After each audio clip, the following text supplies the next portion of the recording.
Bonjour chers amis créatifs, je vous fais une nouvelle vidéo suite à la dernière causerie créative sur le héros intérieur qui a soulevé plein de questions et remarques, commentaires intéressants que je voudrais vous partager. Alors je me suis fait une petite liste pour ne rien oublier. Donc tout d'abord je voudrais aborder la question des loups extérieurs qui est vraiment une question très intéressante. Oui, ce terme de conscience de masse que j'utilise... en fait, j'ai commencé à l'utiliser spontanément en mettant en mots mes propres ressentis, mes propres expériences. Pourquoi le loup se laisse faire? Il se laisse ouvrir son ventre sans rien ressentir. On a oublié de répondre à cette question et elle est intéressante aussi parce qu'elle apporte aussi des clés dans le conte. La question des grosses pierres, surtout l'interprétation que j'ai apporté qui a résonné pour beaucoup d'entre vous, mais pas pour tous, et c'est intéressant aussi. Et la fin du conte, voilà, la fin du conte. Pourquoi la dernière phrase du Petit Chaperon Rouge. Alors, tout d'abord, la question des loups extérieurs. Avec l'exemple que vous avez donné pendant la conférence, par exemple, les arnaqueurs ou les agresseurs extérieurs. Qu'est-ce que le conte nous dit par rapport à ces loups extérieurs? Alors moi, je pense que l'interprétation première du conte se fait toujours par rapport à l'extérieur. C'est aussi l'interprétation des enfants. C'est par rapport au loup extérieur. Et le conte peut en effet nous mettre en garde par rapport à ces loups extérieurs. Sois prudent, ça existe. Mais si on se tient à ce degré très littéral premier du conte, qu'est-ce qu'on va comprendre du conte? Peut-être on va se faire la conclusion qu'à la fin, ces loups extérieurs méritent une bonne vengeance, une bonne punition. Remplir leur ventre de pierre, pétrifier leurs fautes pour les anéantir. Mais dans la vie concrète, je sais pas, est-ce que vous pouvez anéantir ces agresseurs, les arnaqueurs, les éliminer dans la vie concrète? Ça nous apporte peu de clés très concrètes, mis à part le fait de nous mettre en garde que ça existe. Je pense que là où le conte nous invite vraiment, c'est à la rencontre de nos loups intérieurs.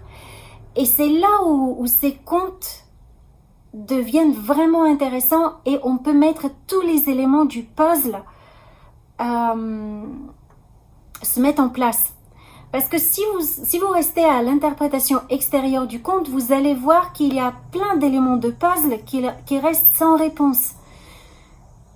Mais si vous arrivez à apporter des réponses à chaque élément du puzzle du conte, comme on a vu pendant cette causerie, où j'ai illustré avec mon propre exemple, mais on peut donner plein d'autres exemples, avec la vie intérieure, où les éléments du conte, chaque élément du premier, là où la mère donne un conseil, un complet, un conscient à son enfant, là où pourquoi le petit chaperon rouge s'appelle chaperon rouge, tout le sentier, comment ça se passe, la rencontre avec le loup, tout a un sens dans ce regard plus subtil, intérieur, d'interprétation du conte. Après, si on rencontre un loup extérieur, cela va forcément se connecter avec un de nos loups intérieurs. La rencontre du loup extérieur, c'est juste une opportunité pour nous ramener à l'intérieur et se dire, quel travail intérieur j'ai à faire sur moi pour que je ne me connecte plus à ces loups extérieurs ou qu'ils me fassent plus effet, que je ne sois plus victime à l'extérieur parce que j'aurai résolu quelque chose à l'intérieur de moi, quelque chose sera plus conscient en moi. Et c'est vraiment là que les contes nous attendent. Ces loups, on va aborder plus la question des loups, des sorcières, des personnages de l'ombre dans la prochaine causerie créative. Je vous invite le 8 août à la causerie créative sur les personnages de l'ombre. Mais si vous rencontrez un loup extérieur, Donc, la première chose à faire, c'est ce mouvement intérieur. À quel loup intérieur il s'est connecté, celui-là? Et puis, une autre remarque importante, c'est que ce n'est pas spécialement le petit chaperon rouge l'histoire la plus appropriée pour travailler avec votre loup extérieur, quel qu'il soit. Là, nous, on a pris le petit chaperon rouge, on a plongé dedans pour illustrer tout ce qu'un conte de Grimm peut nous apporter, toute cette richesse de point de vue intérieur.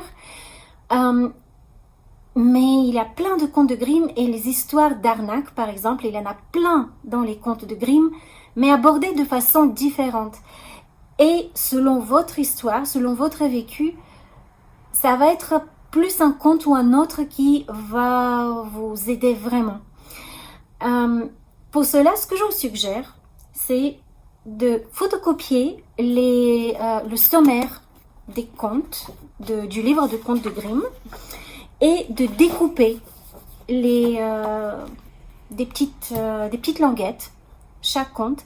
Vous les mettez dans une boîte et vous en tirez un au hasard, un conte au hasard. Vous pensez à votre problématique, à votre loup extérieur, voilà, si vous n'identifiez pas encore le loup intérieur, vous pouvez partir de l'extérieur, aucun souci, et demander à votre fonction fait ou à votre conscience supérieure de vous guider vers le conte qui va vous aider dans cette situation et va vous apporter des billes. Après, il est possible que vous n'arrivez pas à déchiffrer immédiatement le conte. C'est ce qui a été mon cas avec le petit chaperon rouge. Pendant un bon moment, je ne voyais pas qu'est-ce que cela pouvait m'apporter. Et pourtant, je vous ai vraiment montré dans mon histoire, à la fin du processus de travail avec ce conte, tout ce que j'ai compris, et vous avez bien vu à quel point il n'y avait pas du hasard, c'était vraiment le bon conte que la vie, le hasard m'a apporté, parce que chaque élément du puzzle tombait pile poil en lien, en résonance avec mon histoire. Donc voilà, ne vous satisfaites pas du premier degré de compréhension du conte que vous allez tirer. Méditez-le, travaillez de plein de façons. Il a plein de façons de travailler avec un conte pour qu'il laisse émerger, pour qu'il dévoile son message. Donc vous avez l'occasion pendant le festival de plonger dans ces plein de façons de travailler avec un conte. Donc le festival de la créativité Contes et Merveilles est gratuit du 10 au 20 octobre. Vraiment, ne loupez pas cet événement. Vous allez certainement, très certainement sortir enrichi. Même avec le festival gratuit, si vous voulez aller plus loin, encore une fois, il y a le coffret formation Contes et créativité accompagné avec les contes, où vous allez avoir encore plus de matière, de billes de réflexion, d'outils. Voilà, donc mon message, c'est ne restez pas au degré opaque du conte, ou ne restez pas avec une déception, je suis incapable de comprendre ce que ça veut dire. C'est comme nos rêves. Il n'y a rien qui est par hasard et ça se dévoile petit à petit, par couche. Si je reste sur l'histoire de l'arnaque, un conte qui peut très bien résonner avec cette situation, c'est Hansel et Gretel. Alors posez-vous la question, quel est ce désir, ou plutôt ce besoin tout à fait légitime, insatisfait en nous, qui s'est accroché à la proposition alléchante des arnaqueurs.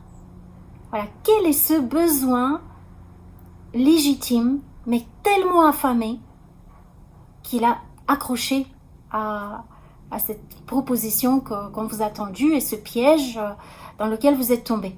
Puis la deuxième question que vous pouvez vous poser, quel parent êtes-vous pour ce besoin légitime que apparemment n'a pas été suffisamment nourri parce que il a accroché à l'illusion.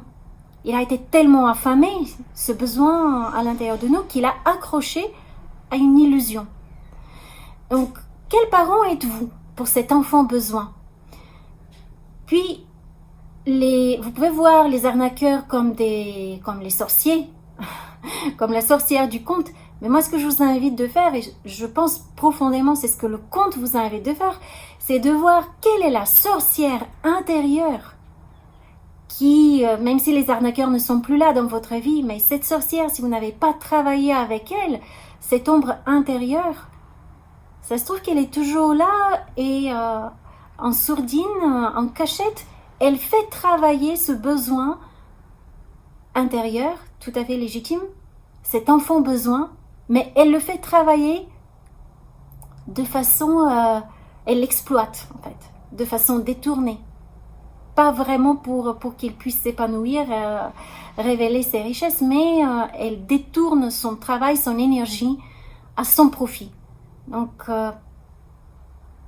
voilà, regardez quelle est la sorcière intérieure. Bon, voilà. Mais ça se trouve que votre histoire d'arnaqueur n'est pas en lien avec le conte Hansel et Gretel, mais encore avec un autre conte. Je vous donne juste un exemple que ce n'est pas spécialement le petit chaperon rouge qui va correspondre le mieux à votre loup extérieur.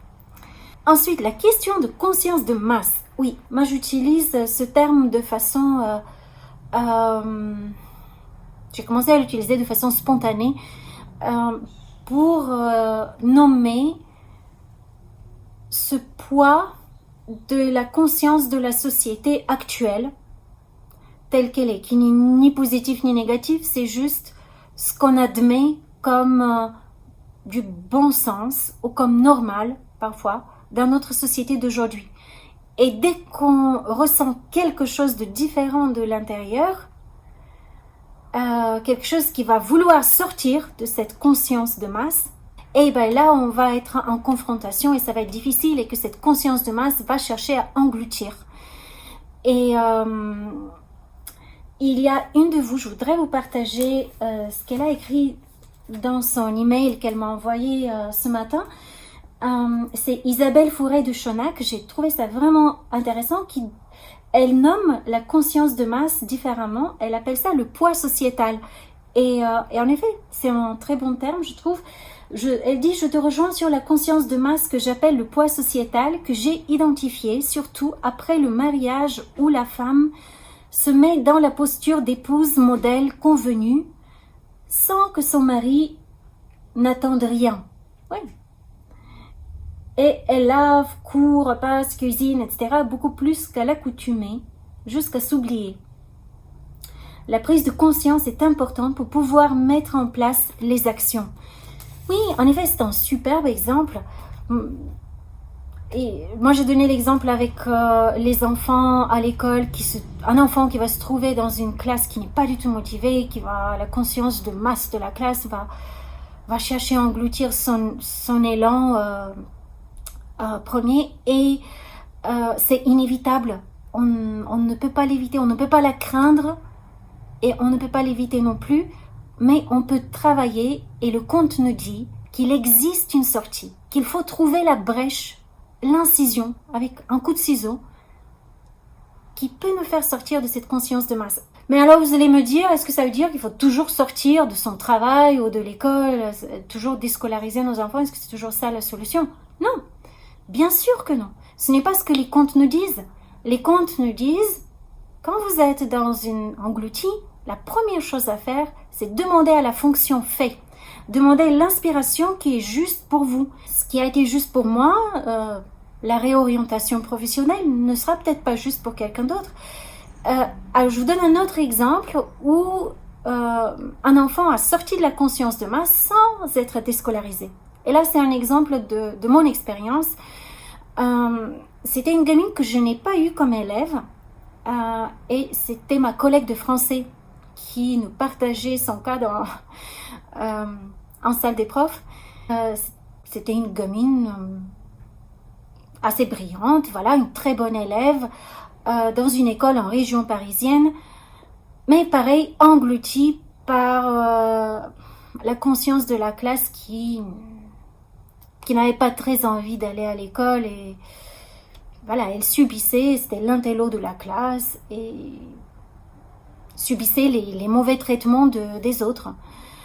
Et alors, qu'est-ce qu'elle a fait pour sortir de la conscience de masse? Et là, c'est un exemple qui est vraiment sorti. Et ben, elle s'est mise à écrire. Et comme elle était assez douée, elle a écrit tous les jours, elle écrivait des histoires. À la fin de l'année, elle avait un roman. Alors les parents, ils étaient coopérants, donc ils ont vu, fait la relecture, demandé peut-être la relecture de quelqu'un, d'un professionnel pour retravailler éventuellement des petites maladresses du texte, vraiment le peaufiner. Et ils ont présenté le roman de la gamine de 12 ans à une maison d'édition et elle a été publiée.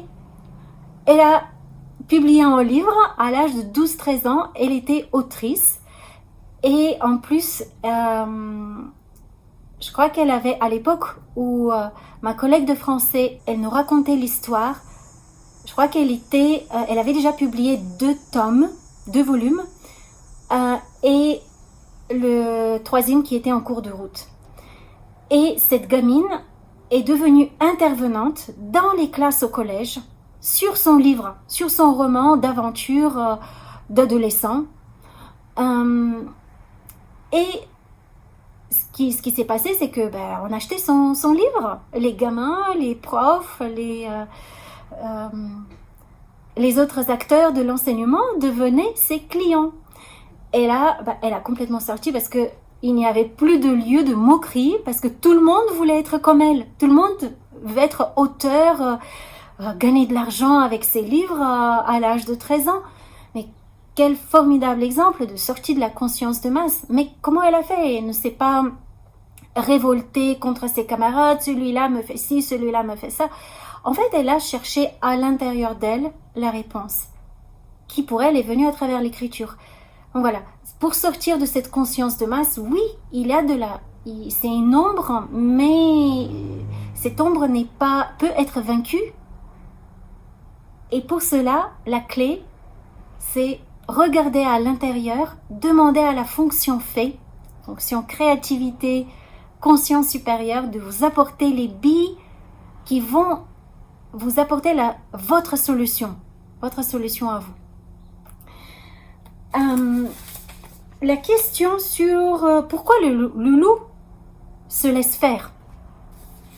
Et bien justement, je pense que le conte, le fait que ce loup ne se réveille pas, ne ressente rien, le conte nous dit déjà qu'il ne s'agit pas d'un animal ou d'une personne vivante de l'extérieur.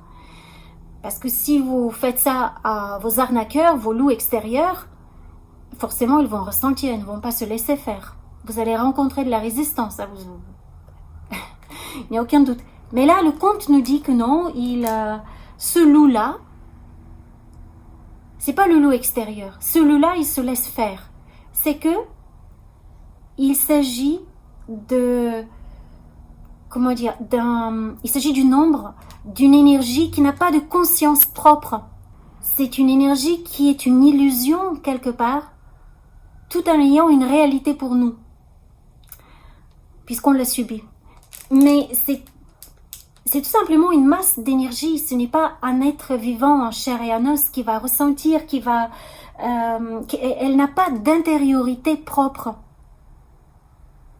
Voilà, ça nous met encore une fois sur la piste de l'ombre intérieure et pas du tout sur les loups extérieurs. Parce que c'est là où le conte nous invite. Dans son degré d'interprétation subtil, mature. Les grosses pierres et la vengeance. Alors, les grosses pierres... alors, pour certains, mon interprétation que les grosses pierres correspondent à de grosses actions que nous avons à poser une fois que nous ouvrons cette brèche de conscience, cette brèche de lumière qui nous permet de sortir du ventre de l'ombre. Moi, je dis qu'on a besoin de poser de grosses actions, ce qui pour moi est représenté par ces grosses pierres dans le conte. J'ai dit ça par rapport à ma propre expérience, mais aussi par rapport à ce que j'ai observé de l'extérieur. Par exemple, l'exemple de la gamine qui va se mettre à écrire, à éditer un livre en plusieurs volumes, et ben pour moi c'est une grosse pierre. Mais je peux comprendre aussi que pour certains, le besoin de vengeance ou le besoin de justice ressentie peut être très présent, surtout si on reste sur le degré, encore une fois, extérieur d'interprétation du conte. Parce que cette question de vengeance, quand on déchiffre le conte de point de vue intérieur, comment on peut se venger du nombre qui est à l'intérieur de nous? Se venger contre nous-mêmes, ça, pour moi, ça ne fait pas vraiment sens. Et puis, ça va être destructeur, ça va être très autodestructeur. Se venger contre la conscience de masse, vouloir l'anéantir, la punir, comment vous faites ça? Moi, je ne sais pas. Le poids sociétal, comment vous allez punir le poids sociétal? Concrètement, moi, je ne vois pas. Ça fait sens uniquement quand on parle d'un agresseur extérieur, donc d'un loup extérieur. Donc, dans ce cas-là, en effet, le sentiment de vengeance naît spontanément à l'intérieur de nous. Voilà, récemment, il y a quelques mois, voilà, j'ai subi une injustice de la part de quelqu'un de mon entourage, pas très proche, mais suffisamment proche pour que ça me touche assez. Et la première chose qui jaillit à nous, c'est de vouloir punir cette personne. Ce sentiment-là de justice, il est naturel et par contre, il va créer une ombre à l'intérieur de nous. Ce que nous pouvons faire, nous ne pouvons pas changer la personne. Mais la personne, elle peut changer uniquement de l'intérieur d'elle-même. Et de toute façon, l'injustice qu'elle nous a fait, elle se l'a faite à elle-même dans son inconscient sans le savoir. Donc, un jour ou l'autre, elle aura à faire face, elle aura à évoluer elle-même aussi. Donc, on n'a pas besoin de vouloir la punir parce que ce besoin de vengeance ou de punition, il va créer une ombre en nous et cette ombre-là nous cause encore plus de tort que la personne, que le loup extérieur nous a causé. Je ne sais pas si vous si vous me comprenez, mais moi, dans ma démarche introspective de prise de conscience de ma vie intérieure, je me suis rendu compte que ce désir de vengeance ou de punition, c'est du poison pour moi. Pas pour l'autre, c'est pour moi. Un poison que je vais tôt ou tard devoir résoudre, neutraliser dans mes propres énergies. Alors, par contre, quand il jaillit, qu'est-ce que vous faites? Est-ce que je peux le bloquer? Parce que non, il faut surtout pas que je ressente ça et je vais me bloquer dans mes ressentis. Pourtant, il est là, donc je ne peux pas le nier. Donc, ça ne résout pas le problème non plus. À partir du moment où je le constate, c'est déjà le premier pas, c'est de constater, de l'observer. Ça lui enlève déjà du pouvoir. Mais ensuite, moi, personnellement, j'ai besoin de créer un geste, un rituel, quelque chose qui va me permettre de transmuter cette énergie. Parce que sinon, pour moi, ce n'est pas suffisant juste d'en prendre conscience. C'est le premier pas, mais j'ai besoin de plus. Et là, par exemple, avec cette personne-là, la première chose, qu'est-ce que je fais? Je demande de l'inspiration. Encore une fois, je demande à la fonction fait en moi, la fonction créatrice, conscience supérieure, divine, source, vie, appelez-la comme vous voulez, de m'inspirer. Et là, l'idée que j'ai eue, et qui a été très efficace, pour cette personne-là, j'ai eu l'idée d'acheter une plante que j'ai plantée dans mon jardin et je l'arrose tous les jours. Je prends soin de cette plante. Je l'ai nommée, je lui ai donné le nom de cette personne. Et chaque fois, tous les jours, je suis obligée d'aller lui donner de l'eau, de prendre soin de la plante. Et je peux vous dire, au bout de 10 jours, le sentiment de vengeance, il est parti. Je n'ai plus besoin je ne veux plus la punir. Ça a été complètement transmuté. La plante est toujours là. Elle était en très mauvaise santé. Quand je l'ai achetée, elle était en bonne santé. Je prenais soin et s'est mis à périr, à dépérir. Elle était en très mauvaise santé. Et là, au bout d'1 mois, elle a repris. Là, je la voyais ce matin, elle était de nouveau en meilleure santé, de nouvelles feuilles ont poussé. Et je dis, oula, ça y est, il y a quelque chose qui a changé dans cette énergie-là. Voilà, c'était ma façon de transmuter cette énergie qui m'habite, cette ombre qui m'habite. Mais il y a plein de façons, la créativité est infinie. La fin du conte, la dernière phrase du petit chaperon rouge, je ne quitterai plus jamais mon chemin pour aller me promener dans la forêt comme ma maman me l'aura interdit. Alors, c'est une phrase, c'est une fin pour moi très ambiguë. Pourquoi très ambiguë? Parce que si on prend de point de vue extérieur de l'interprétation du conte, elle fait tout à fait sens. Et elle tombe pile poil. Voilà, si vous êtes brûlé au contact des arnaqueurs, vous savez que là, vous n'y toucherez plus. Vous allez être beaucoup plus méfiant. Vous n'allez pas vous écarter dans les illusions. Mais en même temps, si vous prenez l'interprétation intérieure du conte, cet autre degré plus subtil d'interprétation, où on a bien vu que l'écart dans la forêt, la sortie hors du chemin n'était pas spécialement une chose négative, bien au contraire, c'est ce qui a éveillé le petit chaperon rouge à une part de lui-même, une part sauvage, une part originelle, son intuition, sa connexion à sa nature intérieure. Et là, ça veut dire, cette phrase-là, ça veut dire que le petit chaperon rouge n'a pas intégré la leçon et qu'il va probablement faire une boucle et qu'il va probablement revivre son conte jusqu'à ayant compris la leçon intérieure, le second degré de compréhension du conte. Alors, pour ma part, j'ai revécu le conte du petit chaperon rouge plusieurs fois. Je vous ai donné cet exemple dans la causerie puisqu'il était très parlant et très facile à illustrer pour moi, mais je l'ai vécu à d'autres moments de ma vie où je ne l'avais pas intégré ce conte et je n'avais pas intégré le message. Voilà, ça veut dire que une fois qu'on est passé par un conte, on peut repasser une seconde fois si on en a besoin, si on a encore des choses à conscientiser. Moi, c'est la façon dont j'interprète cette fin, mais encore une fois, libre à vous de l'interpréter à la façon qui résonne en vous. Et j'adore la fin des contes de Grimm. Dans plusieurs contes, il y a cette ouverture, ce double degré de compréhension, de conscience, où on peut comprendre aussi bien ça que ça. Voilà, on peut l'interpréter selon le degré de notre perception du conte. Voilà, j'espère que cette causerie créative vous a plu et au plaisir de continuer à échanger avec vous.